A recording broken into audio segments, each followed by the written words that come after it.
Hi, everybody. I'm Jonathan Fields with another episode of Good Life Project. My guest today is Joanne Wilson. Joanne is an entrepreneur, an investor, a foodie, a blogger, a mom, a wife, somebody who's just involved and engaged in life. And I'm really excited to hang out and play. It's great to be hanging out with you. Thanks. Great to be here. There's so many places I want to go with you. Okay, well, let's start. We were already jamming for a while before this, so we could just go off in like a million different ways. You wrote a post not too long ago, which I found really fun, actually. It might be kind of a fun starting point, where you're talking about like how you choose what to invest in. You're an angel and an investor in a lot of different businesses. But the post wasn't really about that. It was about you. It was about like your entrepreneurial past. Yeah. And you told a really funny story, actually. About Lemonade stand. Yeah. Could you share that? Yeah. I mean, it's interesting. So every Monday I write this post on women entrepreneurs. And if you look and you read them all, 95% of them come from entrepreneurial parents, which is not surprising if you think about it, because those are your people, right? You grow up and you think your parents are like top, even if they are, they aren't. And it takes you a while to realize, they might not be who you thought they were. And so when I was a kid, I think our dog had puppies. And my mom was like, we got to get rid of these puppies. And she put a crib upside down in the front yard with these puppies. And I was like, we should sell lemonade too. I mean, I don't think I was 3 years old. And I sat out there like determined to get rid of the puppies and sell lemonade. And my husband always says to me when I started investing in businesses, your problem, no problem, but one of the things about you is you have one lemonade stand on Monday. Like you want to have a chain by Friday. And so I think the lemonade stand is a great thing because I think if you ask any parent, their kid has had a lemonade stand. Oh yeah, I was the lemonade stand. It was funny when you were saying that because I remember like being a kid and there was another part that you were writing about where you were like holding a show or something like that. I remember as a little kid, I had the lemonade stand and I literally like when I immediately had this flashback to the garage and like this tiny little house that I grew up in. And I remember opening the garage door one day and I had been working like all night the day before, like banging together boxes to make like a puppet show. And I was going to put on a show for like the whole, and charge it like a penny or whatever it was.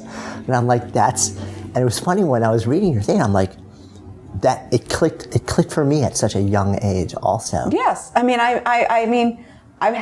I started businesses from such a young age, and I remember putting on the show, and I charged everyone in the audience like 25 cents to come. Right. And I thought, well, we can do this again. We can make more money. And of course, nobody wanted to come again. But like an entrepreneur, you think, okay, my audience is not that interested in my product. Right. I got to come up with another one.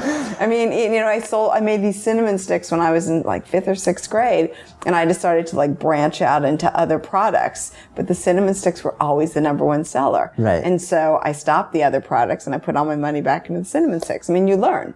Yeah, but that's so fascinating, right? Because so many entrepreneurs like zoom the lens all the way forward. Like you're growing up, you're an entrepreneur, and that's one of the big things that so many people struggle with. It's like you've got an idea in your head, and you put it out into the world. The world says, yeah, we want that. And we want a lot of it. We want more of it. We love it. Don't change it also. So you start going down that road, and you've got a good business, right? But then a lot of entrepreneurs get bored with that. So they want to start to, let's know all this other stuff. Well, it's true.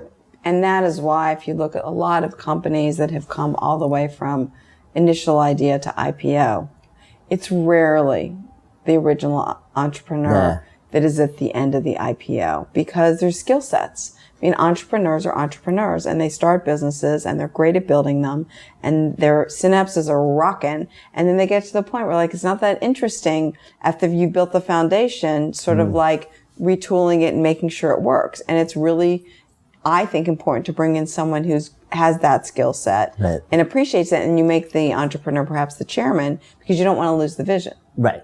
And so, at the end of the day, it's your marketplace. I mean, we were talking about restaurants before you came on. And I remember restaurants in New York where they were like, there was a line out the door when we got there. And then they decided, wow, we're so great. We're going to take over the place next door.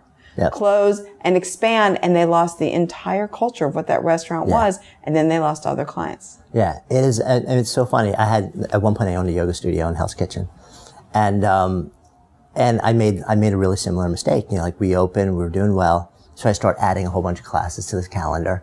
And then like I want more space. And then all of a sudden, you know, like 20 people in a small room, the energy there, and like everyone's like, this is the place, and I love the closeness and the tightness. And then when you dilute that, the entire energy of the experience and what people perceive as being this is the place or this is not the place radically changes it. Yeah. So we pulled back a lot, and we changed our philosophy to we will not grow space-wise. We won't add services or products until we're really bursting at the seams, and people are just saying, you know, like, there's nowhere to go, there's nowhere to move. And then we add a little bit and a little bit. And I've had this conversation with a lot of other people, and I think it's a huge, people want to grow so fast. Right. It takes a changes long the time. dynamic of what you're doing. Listen, I spent all day talking to entrepreneurs, and that is one of the key things I always say is that it takes time. I mean, even some of the businesses that you have seen, you know, people see around their kitchen table or read in the paper, those businesses were thought about for years and years before they actually finally got funded and they started to get traction. I mean, once a year, we're obviously going to see a Snapchat or an Instagram. But you know, that's one in trillions. You know, these businesses, they take a lot of time, and you have to be very methodical about launching your product and listening to your market, because even if you get funding is important, but the reality is the real funders are your marketplace. Right. Yeah, and the optimal funders. Yes. I mean, They're the people that care about your product. Yeah, and if you can grow that way, I mean, I guess certain companies can, certain companies can't, depending on sort of like what your trajectory is. But if you can, and it's interesting too, because I know you've written about and you talk about the difference between a lifestyle entrepreneur and the hockey stick entrepreneur, like the scaling and go big entrepreneur. Tell me a little bit more about sort of this exploration for you. Well, you know, I think the lifestyle entrepreneur is fantastic. I think it's great for our economy. I think it's great for families. I think it's great for communities. But the reality is that there's this whole mantra these days: go raise money. Go raise money. You know, there's money out there. You should go talk to someone. You know, your business has just started. You're actually making money. You should raise money. And I see a lot of those entrepreneurs, and I say to them, how big do you really think this business is? Is this a $1 billion idea? Is this $1 million idea? Is it a $100 million idea? And, you know, I've seen many where it's like, you're doing this much money. You have a great audience. The reality is, I don't think this business is ever going to be doing more than maybe a couple $1 million a year, which, by the way, is a fantastic business. Right. For most people, that's great. That's amazing. And you have great margins. Right. You can come and go as you please. You can be home with your family. And you don't have to report to anyone. You don't have to worry about paying anyone back. Yeah. I mean, that's fantastic. When you're in a trajectory, it's a completely other business. Yeah. And, you know, we're seeing a lot of trajectories that people are getting excited and continue to pour money into businesses that maybe they hit their peak and they shouldn't be taking in any more money. So all of it's a fine line. Great ideas are not the end all to success. Yeah. And I think so much of it also, it's about how we individually define success. You know, I think there's a lot of sort of, I don't want to say mythology, but there's a lot of, I think a lot of people look, and me included, like you define success the way that you were taught to define success until you hit a certain age where you're like, no, I get to make the call. But I think a lot of people don't ever make that call. They kind of define it as society says is successful, or their parents or their grandparents say this is, I have a past life as a lawyer, right? Very past life at this point. And my wife's grandfather, who's passed a number of years now, had one job for his whole life. And he stayed in that job. That's over. His whole life, right? And so when we were first married, maybe, the notion that I was a lawyer and then I left it. It was like amazing. So foreign. And, you know, so a regular thing would be, you know, like, so, you know, like, when are you going back to the law? And it's changed so much, but his definition of success is you get your job, you keep it for as long as they have you, you put food on the table and a roof over the head for the family. And that's all that really matters. Yeah. I think that still defines success for people. I think so. But mostly people that are probably 50 and older. I've seen parents who've seen their kids get this job in a company and they're really happy and they're like, wow, I hope that, they can keep this job, Right. Forever, for a long time. And I'm thinking to myself, why would they want to do that? So I think to me, success is about being happy.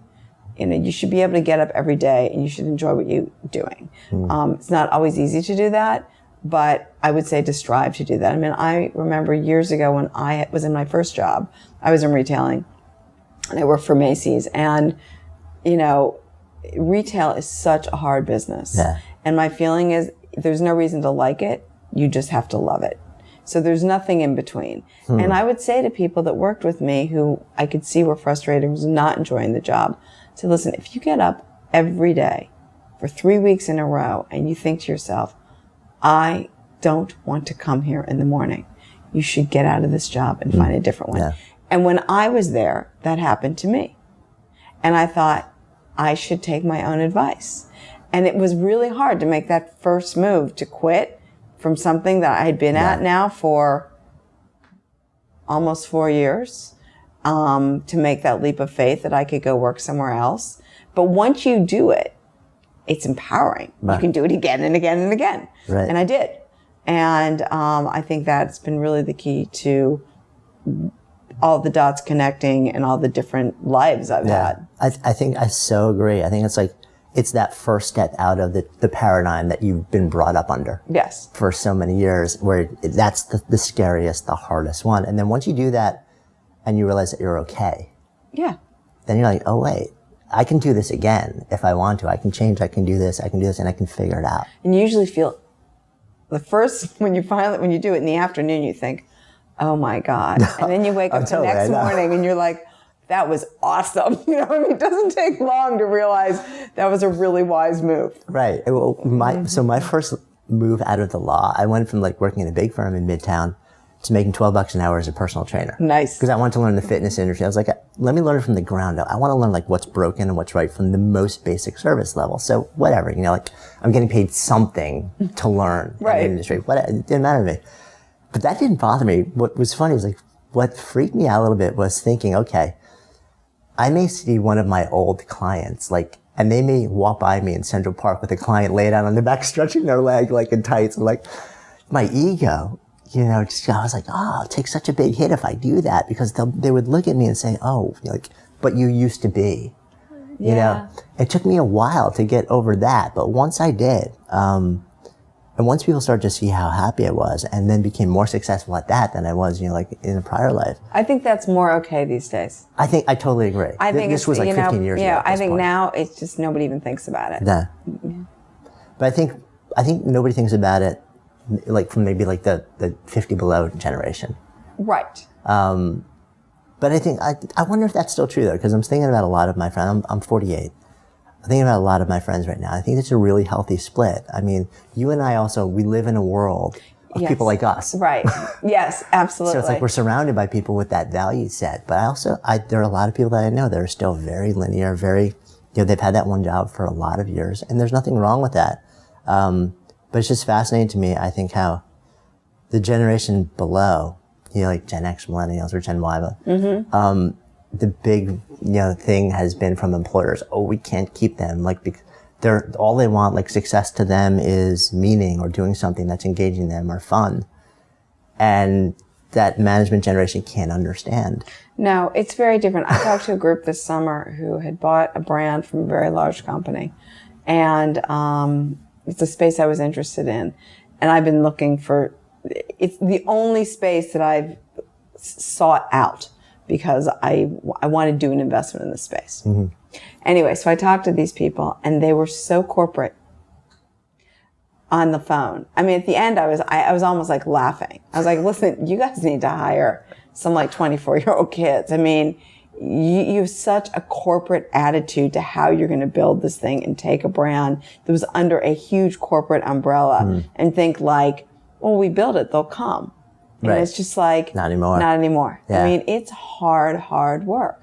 And so, they were definitely part of the one job, one thought process. But I think it's great. I think the evolution to being led by meaning as a primary sort of like metric for success. I love that. Well, this generation is so much about that. Yeah. And I do believe it's a knee-jerk reaction to our constant, engagement all the time. Right.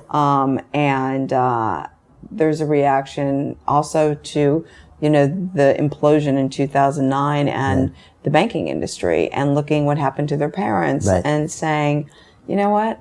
I love food. Like, I want to make pickles, or I want to be a restaurateur, or I want to figure it out, but I want to do something that's going to make me happy.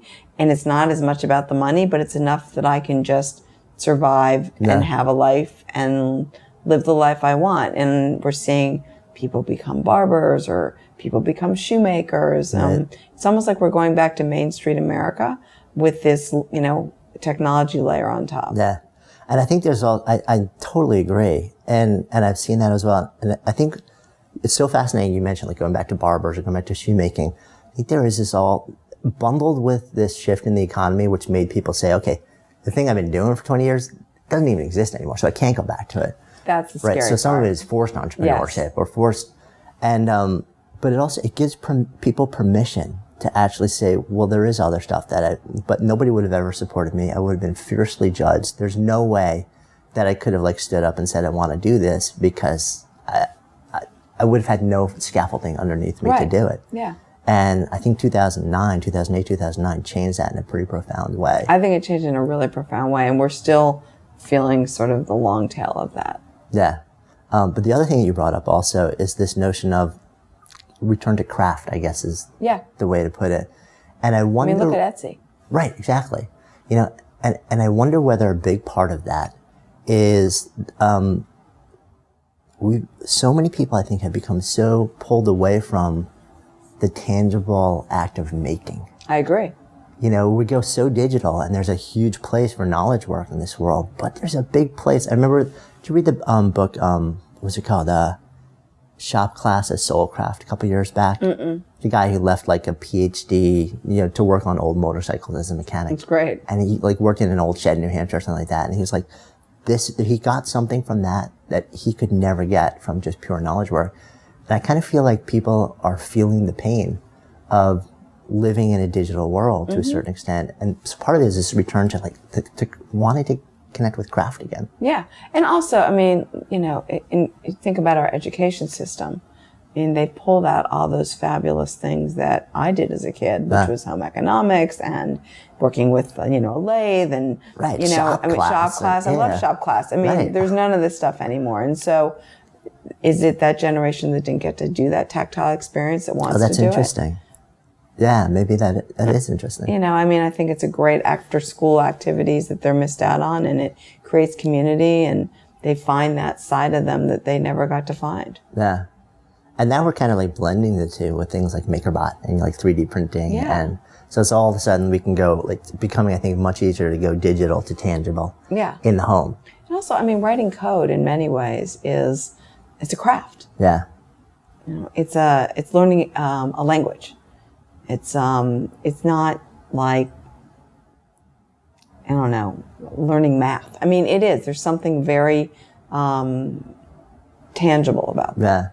Yeah. Talk to me more about that, because I want to actually understand this more, because I've had it explained to me. So I'm a writer, right? So I look at, you can create content or you can craft language, and the craft part takes a long time.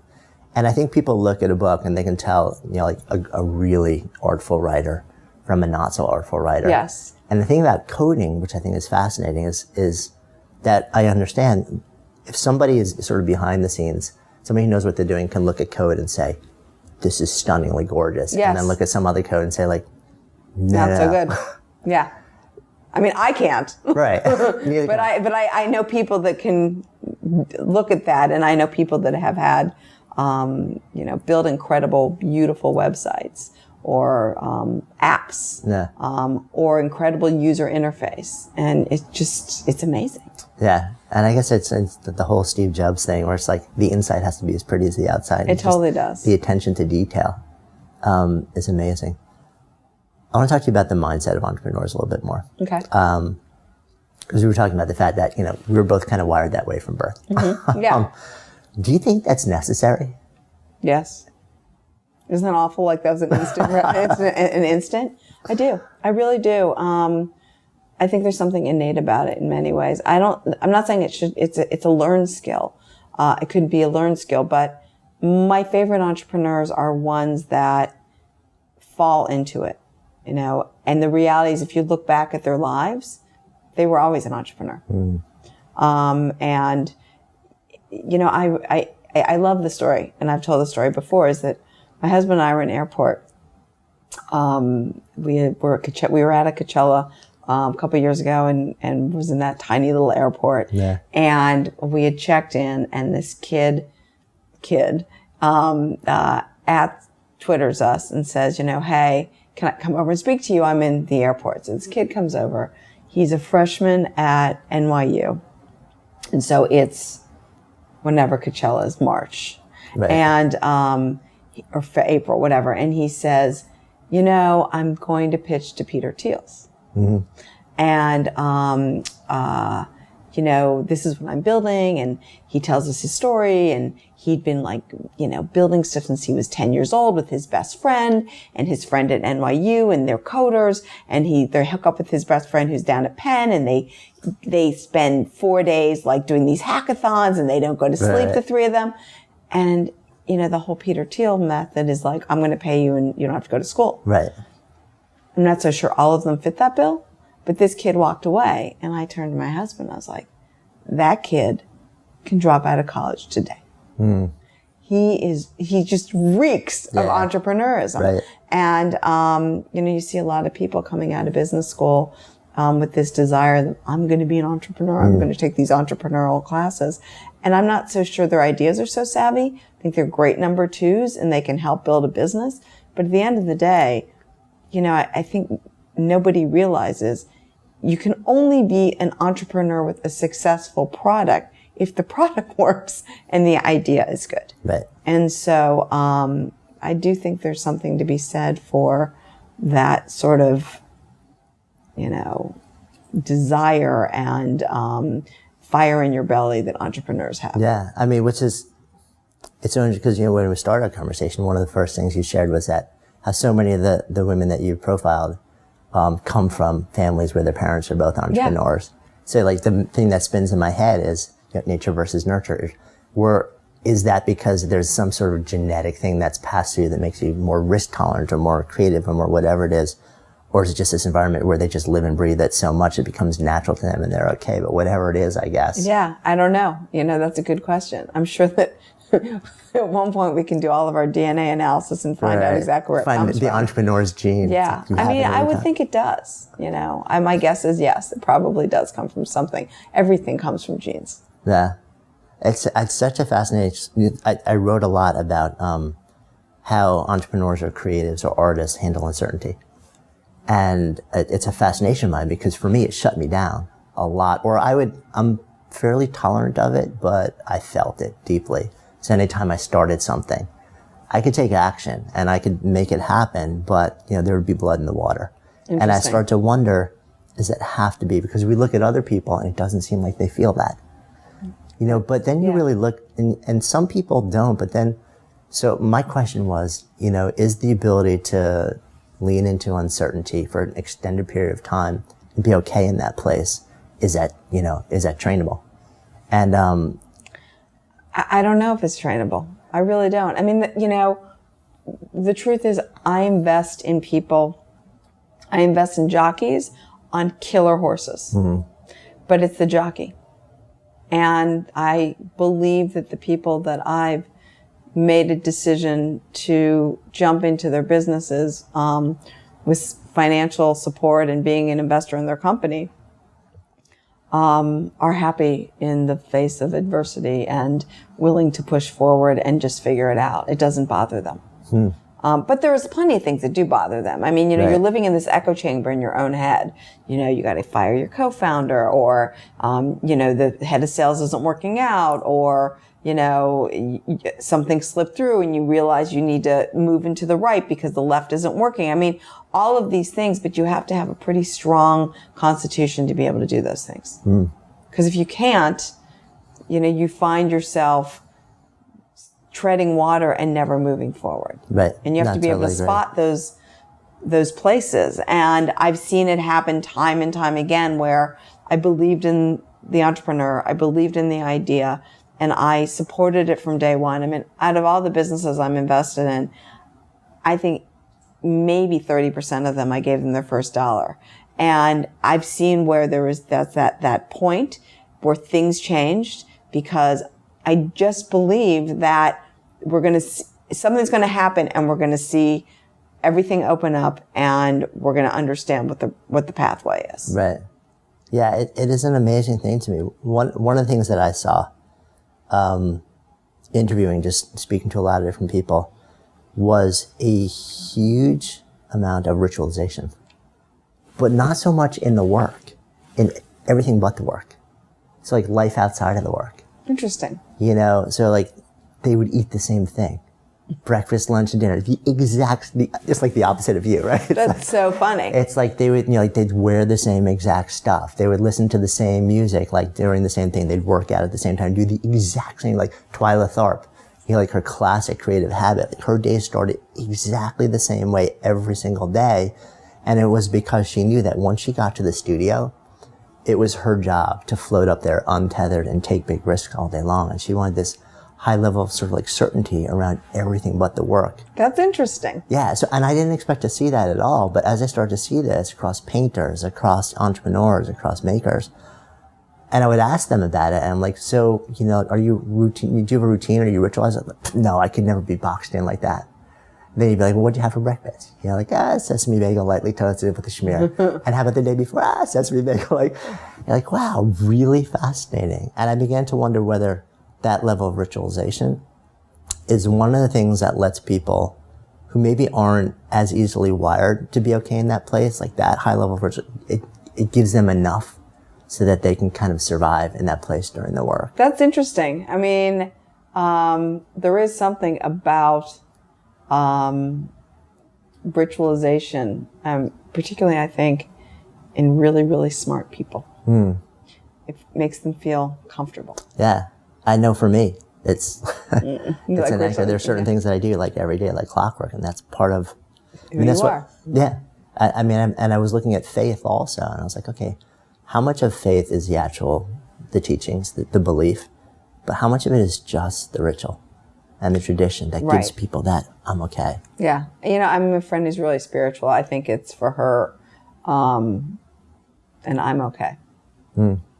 No. It makes her feel good, and it makes her have a place of calm. Right. So, lifestyle entrepreneurship, and built to scale, and balance. Mm-hmm. Yeah, balance. Mythology? Balance is a funny thing and a funny word. It's interesting. I wrote a post a while ago. I have one kid who's a senior in high school this year. My other two girls one's graduated college, one's junior in college, and you raise these kids to be independent and fly. I'm a big believer. Never was a hovering helicopter mom. And I walked downstairs, and my son, I think, was visiting a school, visiting one of my daughters. My husband was gone, and I came downstairs, and I had breakfast, and I thought, wow, this is what it's going to be like next year. Mm-hmm. And I've just spent the last 25 years balancing everything around family and children, and I can now be completely unbalanced. I can cancel my whole day. I don't have to be home at 5:00. I have no commitments. I'm not responsible for anybody. And that was pretty powerful. It just got me thinking. And I say this more to women who I have conversations with, because 75% of the businesses I'm invested in are women entrepreneurs. And there's not a lot of women investors. And many of the women who are investors are part of teams. I'm very lucky to be a solo, And because of that, I can kind of get away and say whatever I want. And one of the conversations I have with a lot of women is at a certain age, if you're alone and you're not with anyone yet, and your cycle is ticking, freeze your eggs. If you are down in the trenches in your business and you continue to put off having children, don't. Don't stop your personal life for your business life. It's not about the entrance strategy. It's about the exit strategy. And people have been balancing their lives for hundreds of millions of years. The only difference, it was different content. You went out to the farm, you know, you made the bales of hay, you had the kid, you had to go back and make sure everything was okay in the afternoon. You just made it work. And I hope that many of the entrepreneurs don't lose sight of that importance of their personal life when it comes to growing their business life. Yeah. Because they'll get to a point where they'll be like, wow, 20 years just passed by and I can't believe I never paid attention to that. Yeah, and it really does feel like there's this almost like a deep divide in the world of entrepreneurship. You know, one side saying you've got to die for the business. Nothing but the business matters. And the other side saying the business doesn't matter if you're dying, if your relationships are dying. Yes. You know, if you have no life outside of that, no matter how much the business actually, like, you actually enjoy doing the business. I totally agree. And I've said, you know, take off, like go away for 4 days. Turn off your phone, take a chill. You will come back as a new human being. And I think it's really, really important. And I've seen it time and time again. I mean, just you take off 2 days to get out of the city. It's like people that live in the city need to get out. I totally agree. You know, because the only thing that makes me okay in the city is the fact that I know I can get out on a regular you've got basis. to get out. It just, you know, just from the second you step out of the city, you get out of the car or the train or wherever you go, where it's a much calmer existence. I mean, even within an hour, you're like a different human being. And so I think that is very, very important. You know, it's just like athletes need to take a break from their muscles. You know, entrepreneurs need to take a little break from their brains. Yeah. And I think it also makes the work better. Oh, it makes the work absolutely better. Because you can, when you have those resets, you see the work different. You see things you wouldn't have seen before. I completely agree. I totally agree. Okay, so here's something that I struggle with around this, though. I'm so curious what you think. I've been looking for, can you do that? You can do that as a lifestyle entrepreneur. Absolutely. In fact, that is what a lifestyle entrepreneur is. 100%. It's all about balance. Can you get to that place where you build, you know, like a Facebook, a Twitter, a multi-billion-dollar global company, without going so deep down the big business rabbit hole that you blow up a certain amount of your lifestyle, your relationships, your health for a certain window of time? And the reason I asked is because I've been sort of looking for the role model for that person. And it's almost like every time I think I've found them, I look at their life, not great relationship, like kids love them. But then if I actually trace it back, they already blew up major relationships. The kids like them because they've now reached a point where they realize what mattered and they have enough money and time to go back and like really work on reconnecting with them in their health. Like, can you get to that point without blowing something up along the way? Like, is it possible to rise that high? Not that it's an aspiration for a lot of people, but it's a curiosity of mine.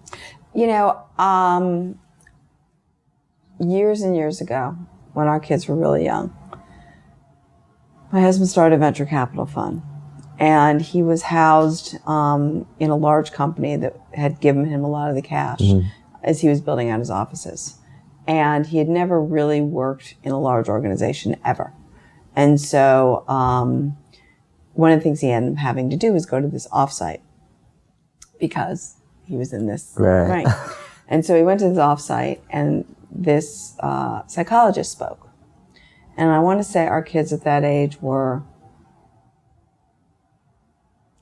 7, 5, and 2. So young, you know? And the guy basically said, this doctor, to all of these incredibly driven people, if you don't connect with your children when they're young, you lose that connection. You will never be able to get it back when you are ready for that, because you now want to focus on them. No. So when they're 17, and you have basically lost out on the first 17 years, you're there, but you're like not there. Right. Yeah. Forget it. You won't be able to have that kind of relationship. And it made a really big impact on him. And so, you know, we were like in craze mode. And, you know, he'd come home every night. We'd have dinner together. He'd put the kids, and then he'd go back to work. I think the answer in terms of can you really get to that and have that, I think it's really, really hard. You look at someone, I could probably name a bunch of people that have been household names that have been incredibly successful, that if you really dig deep, I sincerely doubt they have phenomenal relationships with their children.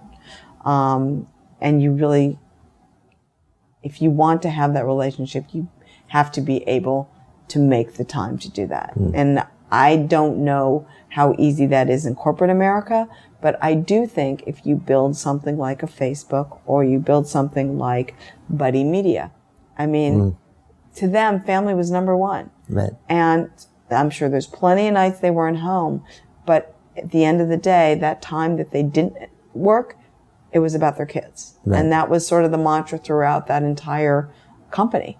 And I think it's a really healthy community. So I think you can do it, but you have to be very focused on doing it. Yeah, it has to be such a deliberate part of the culture very deliberate. And the vision and from the top. Right. all the But way can down. you do that as the head of American Express? I don't think so. Yeah, it's such an interesting thing because I've spent a lot of time trying to find, okay, who's the role model that like really represents this? And I've had a lot of trouble Yeah. finding that person.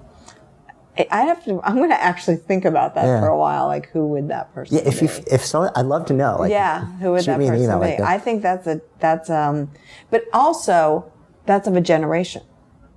So True. let's go through those generations of, you know, our parents, and then our Right. parents and how they worked. And then the next generation and how our kids' generation is going to be.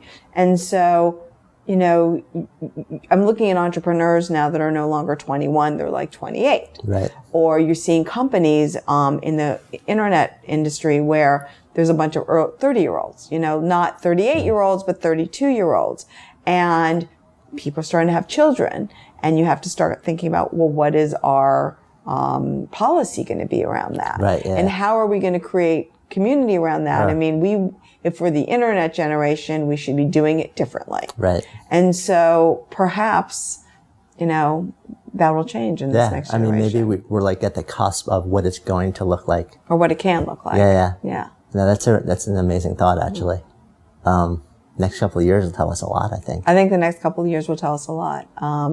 And I see many friends that are in their early 30s that are getting married and having children. And it's fascinating to see that generation versus my generation when we had kids, and the commitment between the husband and the wife and who takes care of what. And, Right. you know, does one stop working? Does one continue working? Who stops working? Who continues? How do we make sure that we still have the family and our friends? Mm-hmm. Yeah, I mean, it's interesting.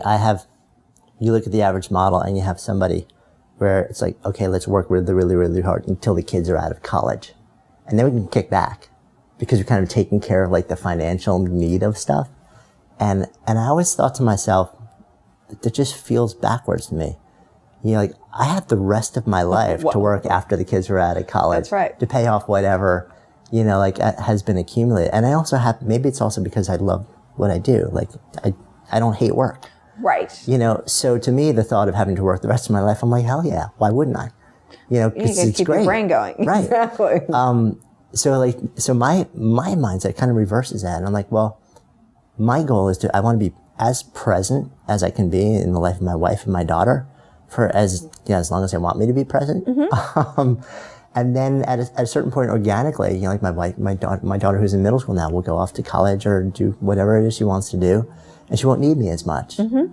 And that's the point where if I want to start to double down more, so I still work hard now and I build stuff, but it's always like the number one metric is present in the lives of my wife and my daughter. Yeah. That doesn't, I think the other mythology around this is it doesn't always necessarily mean that you got to be physically there all the time. Because there are a lot of people who are physically there, but they're checked out. Oh, yeah. I mean, Absolutely. I mean, that's a very different thing. Yeah, I think it's almost worse. Being present is the key. Yeah. And that's been a big learning for me, and not always the easy way. Yeah. You know, it's like if you're there and like people like, dude, you're gone. Right. That's worse, I think, than just not being physically present. I totally agree. I mean, you have to. It's conversation. I mean, just being around is not going to work. Yeah. It's funny. I'm rereading Joseph Campbell's The Power of Myth. I can't remember exactly which one of his books it is, but it was a famed conversation with him and Bill Moyer. And at one point, he's talking about marriage, and he dropped this line that kind of blew me away and made me think. And he said something like, "If your marriage is not your priority in your life, you're not married."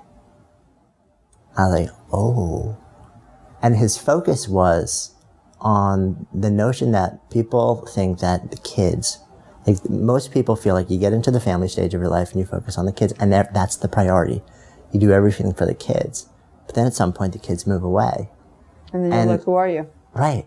Yeah. And then a lot of marriages fall apart at that point because they've completely lost the individual and they've lost the marriage, but everything stayed together because the focus was all about getting the kids. Right, which is terrible because at the end of the day, the kids know your marriage is terrible, and not to believe that is crazy. And that was kind of like what he was all about. And he's like, you know, you're not serving anybody, but it's not the way that we approach life. Someone gave us advice a long, long time ago when we had our first kid, which I've passed on to many people, which is one night a week is date night.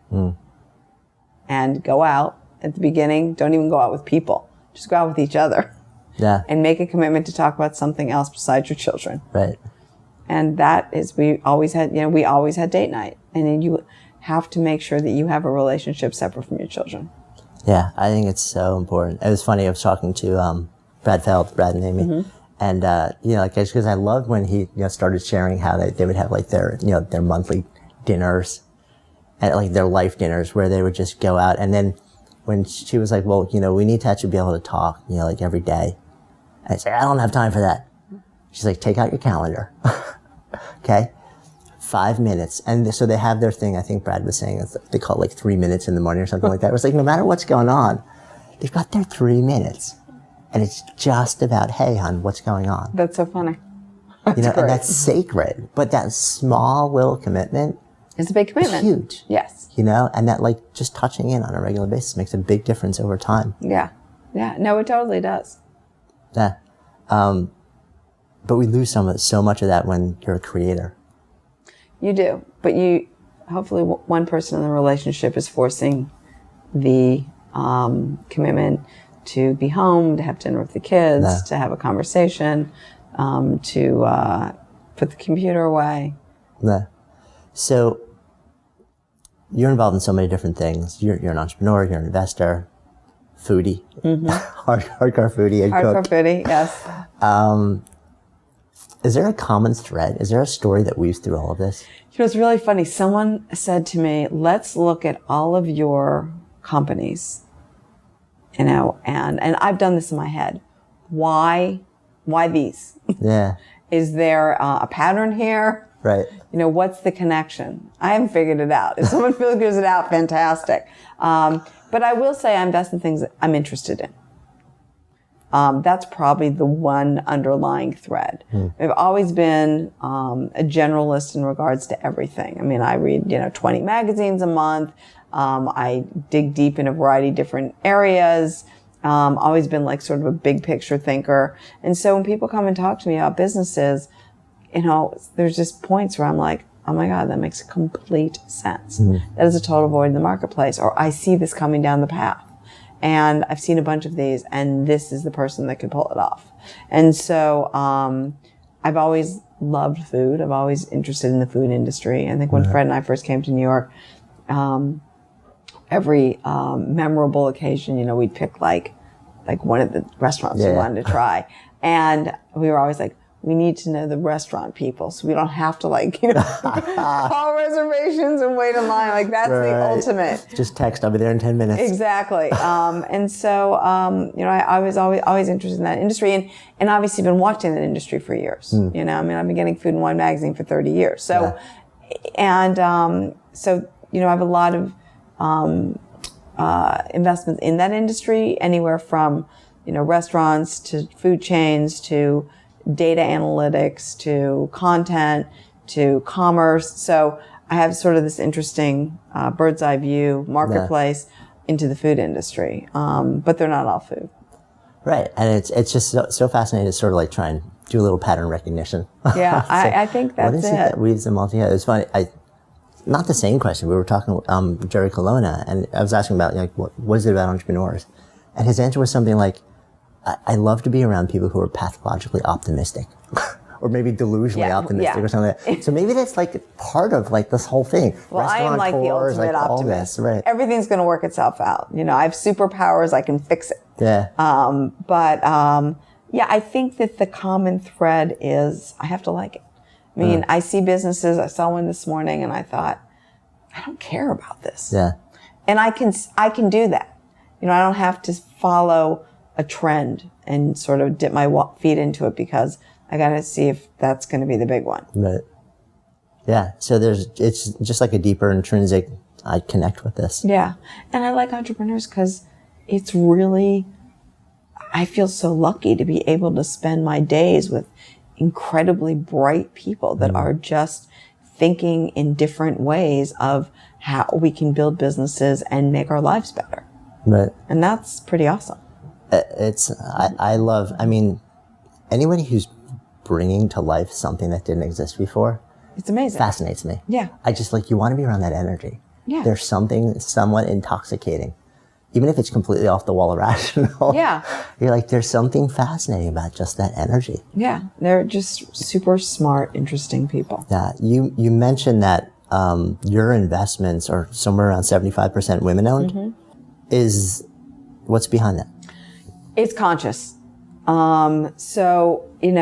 About a little over 10 years ago, I started writing a blog, Gotham Gal, and it makes me laugh every time when people say, what's your company? Or, it's like, oh, I guess the Gotham Gal Ventures. And it's like, where did I come up with Gotham Gal? And I swear to you, I think Fred and I were talking about it. He had just started writing ABC 2 weeks beforehand. And he's like, I think you'd really like this. You should, everyone's starting to, blogging is the next. I was like, okay, cool.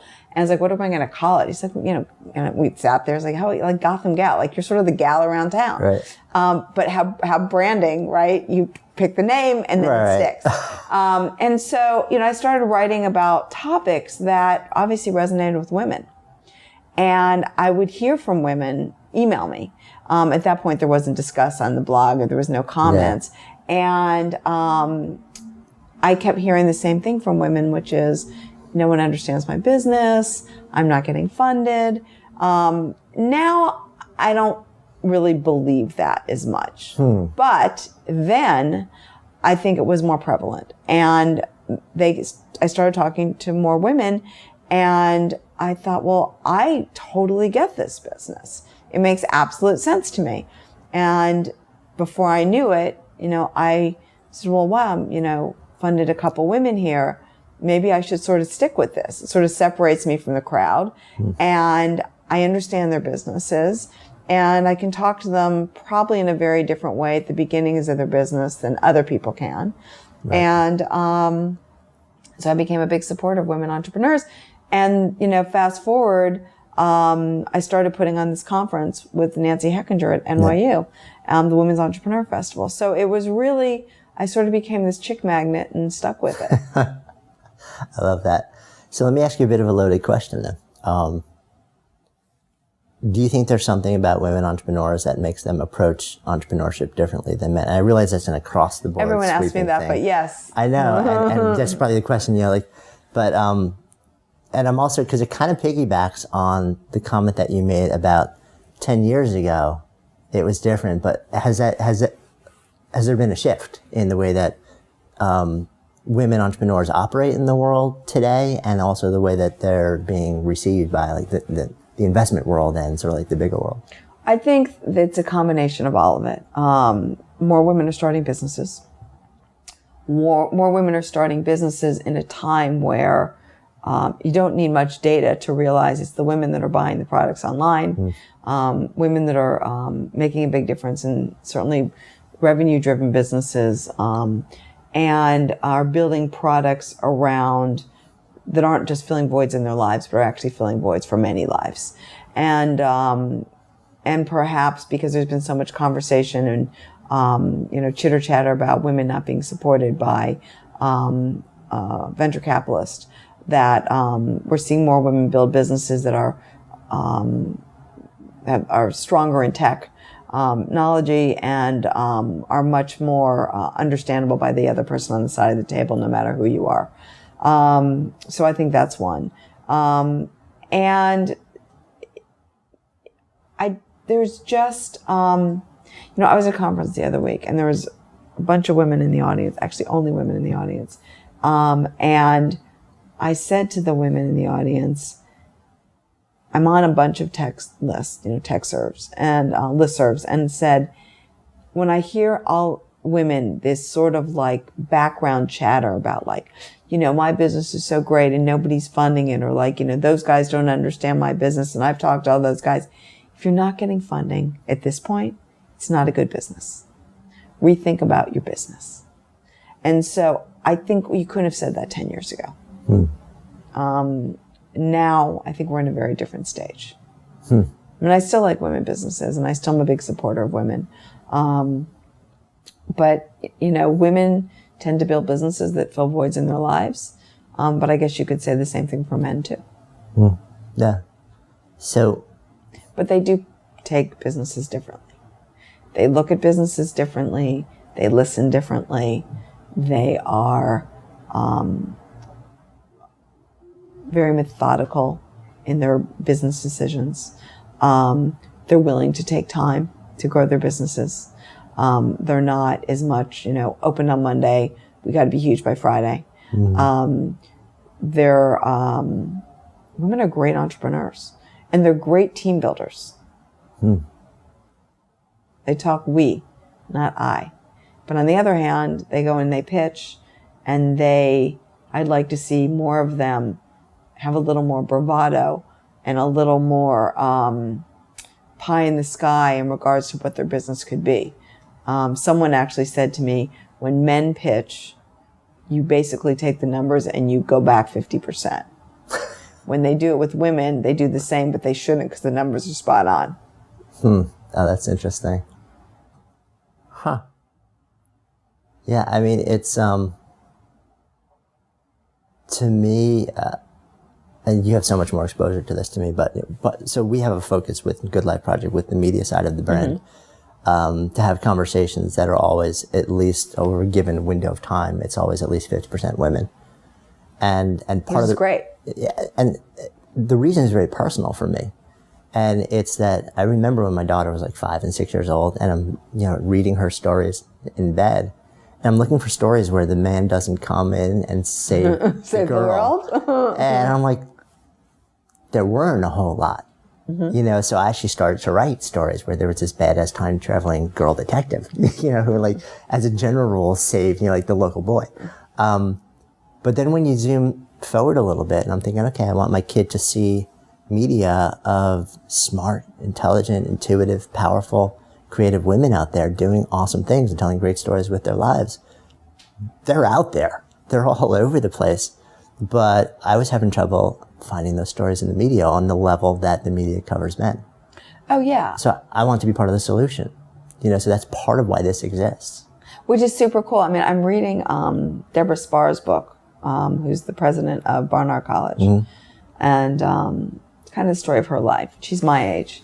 And although there's a lot of text in there, I mean, she's a college, professor. And so, she tells these stories. But what's interesting, and I'm like halfway through the book, is how she describes how the media affected her. And, my generation, which was been told, you can have it all. And you can't have it all. I mean, you can, but not at the same time. And so, and I keep thinking about this, and when I finish the book, I want to write about it, is that she refers to this ad when we were probably in junior high school, which was for the Charlie perfume. I remember those ads. And it was this beautiful, tall, blonde woman with this awesome black suit, like running through with 2 kids in tow and her briefcase. I have the song in my head right now, actually. And, you know, we saw that and you think, she can do it all. Look at that. But no one ever said to us, to my mother didn't, how do those kids get dressed in the morning? When do you buy their clothes? How do you get them fed? Like, you're off with your briefcase and you look so fancy in your high heel shoes. Like, it's like when you talked about writing code. It has to look as beautiful in the front as it does in the back. Like, there's this front picture of this woman who's just like what we all are aspiring to at that age, but no one tells you about the back. And I thought it was a great chapter. And she sort of talked about that. And I mean, I remember I was working in a company and I had an opportunity to start, from a couple of people, to start my own business. And I'd already grown this business, someone else. I mean, he was one guy, came in and I exploded his business. And 2 people wanted me as I want you to leave and, you know, do it for yourself. Right. And I had these kids and I was just like, I'm afraid that if I do that, I will become so 24/7 involved in these businesses. I will not be present in my kids' lives. And at the end, it worked for me because I was able to figure out what that balance is. And I got off the train for a while and returned in a way that I think was a really healthy way for me and for my family. Right. But, you know, I always think about that. Like, no one said, if you start a company, like, who's going to take them to school? Or, you know, all the things. I mean, you know, they can't go shopping by themselves and go to the grocery store and make dinner when they're 6. It's funny you mentioned the Charlie commercial because they had that, like, I remember the TV commercial for it. You know, I'm of that age also. And my mind went exactly to one line, which was like, there's like a song. It's the like, bacon. Right. Yes. You can bring home the bacon, fry it up in a pan. I'm like, I mean, there's so many things about that line that we could just go off on. And then still take care of your man. Right. I think that was the ending kick. I think you're right. You're like, oh, wow. Right. And that was geared towards me. Yeah. That perfume at 13 years old. Yeah. Amazing. Amazing. The world has changed. So, you know, it's really interesting. And I think her book is about how did we become this whole notion that we're supposed to be these superheroes. And I think each generation is getting better. I actually think this is a fantastic generation of kids that are graduating from college. Yeah. So, I love this conversation. The name of this project is the Good Life Project. So when I offer that term up to you, to live a good life, what does it mean to you? It's a good question. I mean, I think I'm living a great life and a good life. But if someone told me this is the life I was going to live 40 years ago or 30 years ago, I would have been like, really? I didn't think I really ever set out to be what my life was going to be. I just always knew that. I've been lucky. I've been with my husband, you know, like, I don't know, 30, forever. I mean, you know, like 33 or 34 years that, you know, I wanted to have a family. I wanted to have a good, solid marriage. I wanted to be able to, you know, have a nice house and be able to travel with my family and enjoy them and have good friends and be healthy. And also feel that I'm good at what I'm good at. I think it's important if I chose to be a mailman, that I'm the best mailman out there, that's something that makes you feel good internally, to feel good about what you do. And, I think that all of those pieces are about having a good life. It isn't about the financial success. You know, that's an added bonus. It's really about the relationship with your husband or your wife or your partner, the ones you have with your kids, the ones that you have with your friends, and, you know, feeling happy with who you are. You know, because if you're not happy with yourself, it's really not a very good life. And obviously being healthy. Yeah. You know, healthy is a big thing these days, I think, particularly as we see, unfortunately, people getting sick or worse. I'm sort of in Europe, must be at that age too. We're seeing our parents die. Yeah. And you're starting to see friends have pass or just have diseases which are changing their lives. Yeah. And it's, so you become aware of it. I think it's a combination of that. And, I think we've always said to our kids, you can do anything you want as long as you're happy doing it. And I think that's the most important thing, because that makes a good life. If you get up every morning and you're miserable, it sort of bleeds into the rest of your life. Yeah, very true. Awesome hanging out. Really enjoy the conversation. You too. It's great. Thank I'm you. going to do a quick sign off over here. So I'm Jonathan Fields. My guest today has been Joanne Wilson, signing off for Good Life Project.